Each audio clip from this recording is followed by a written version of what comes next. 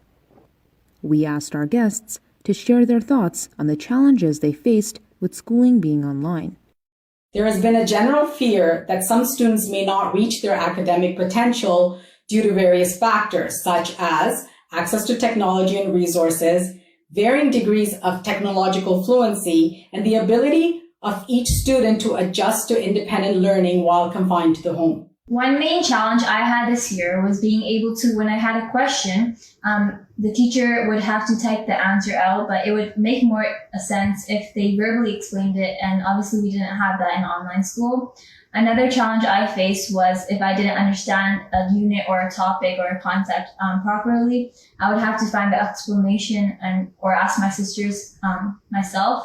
This experience has definitely taught students the difference between a campus environment versus being at home and what a difference it makes on your studying and your studying habits.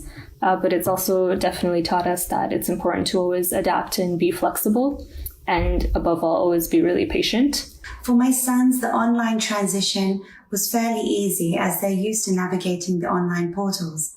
But for my daughters, it was a little bit more tricky. While the grade 5 student carried on with her work, the grade 1 was not so interested.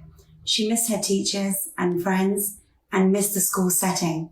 So it was a challenge getting her used to the new routine at home. Students face many concerns, including the fear of what education will look like from now on, keeping in contact with their social circles, as well as coping with independent learning as they enter this new phase of their lives. We asked Isha and Kiran how they dealt with their challenges. Ways I have been dealing with these challenges at home is first of all asking my sisters and my parents for help when I don't understand the topic. I've also been going on walks, which is good for my mental and physical health. I've also been praying a lot and asking for Allah's guidance. In order to work effectively, it's important to establish a dedicated study space in your home. And it's a lot better to create small, tangible goals to help get tasks done, and reach out to university resources for help, whether they're academic or mental health. They're now all online and they're free and available for students. Parents and teachers make up the other two elements of the learning triangle. They also had to navigate the uncharted territory of full-time virtual instruction. We asked Hibba and Munawwara to share their thoughts on how lockdown learning was actually an opportunity in disguise. For any kind of sustainable success, my only advice would be two things. The first is the power of prayer.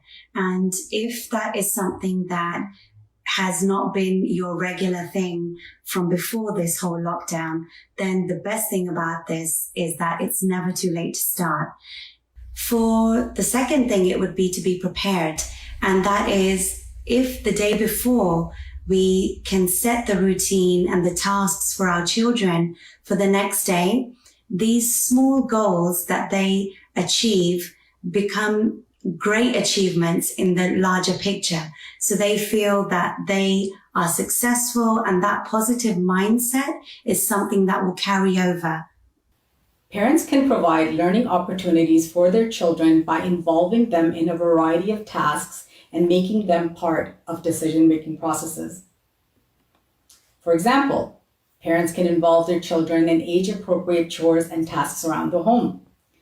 Older children can help with meal preparation, organization, painting maybe, or lawn care.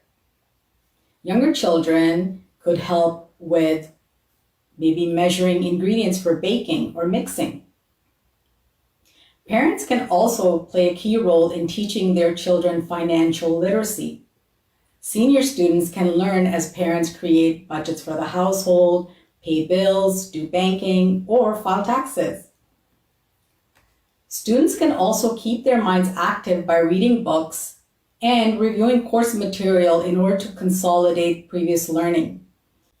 To those who feel disappointed at missing out on a traditional graduation ceremony and gaining a sense of closure, I have to say your hard work and effort in graduating is of as much value and importance now than ever. The personal growth in knowledge, experience, and skills is something you own and is not diminished by the current crisis. Be proud of your achievements. The world has experienced other crises in the past, like wars, pandemics, and economic downturns. By the grace of Allah, Huzur's prayers, and our sincere supplications, humanity will persevere. Never forget Allah's promise that ease always follows hardship. Despite the limitations of COVID-19, with physical distancing still in place, restricted travel, and cancelled community get-togethers, Gideon and Hibba suggested some tips to reduce stress and make the most of this time. There's also a lot more time for family time and connecting with others as everyone's routine has slowed down a lot. This is both in person and also connecting virtually. With my children, we've been going on bike rides through town, through beautiful areas where there are lakes and ponds. Recognizing the importance of planning and creating a positive learning environment, we asked Isha and Munawwara how they intended to prepare for next year's learning. Some things I have been doing to prepare myself for the transition into high school is making sure to look at online resources that the board has provided us with. And there are also links to courses and topics to discuss before you go into the actual courses. And academically, I'm going to be going over the summer curriculum for grade 9 and making sure I know all the topics. I will also be taking a lot of advice from my older sisters and cousins who have gone through high school. Except for Allah, no one knows for certain what the future holds. There are 3 possible scenarios under consideration for the next school year. It could be all remote learning, all in-class learning, or a combination of both. That has been left up to the school boards to decide. We have already persevered through what we hope is the worst case scenario. So if we have to continue with distance learning, we have a very good idea of what to expect. In fact, things are likely to improve since we all have learned from the shortcomings of the past few months and will be better prepared to face the challenges for the next school year. These unique times can be disruptive to a student's academic growth, but families are learning to adapt and will come out stronger and better prepared mentally and practically for the academic year to come. To all the educators and parents working very hard to help our children succeed in these unprecedented times, we see you and we support you. May Allah enable us to come out of this difficult time with determination and strength. May our children flourish spiritually and academically. Ameen.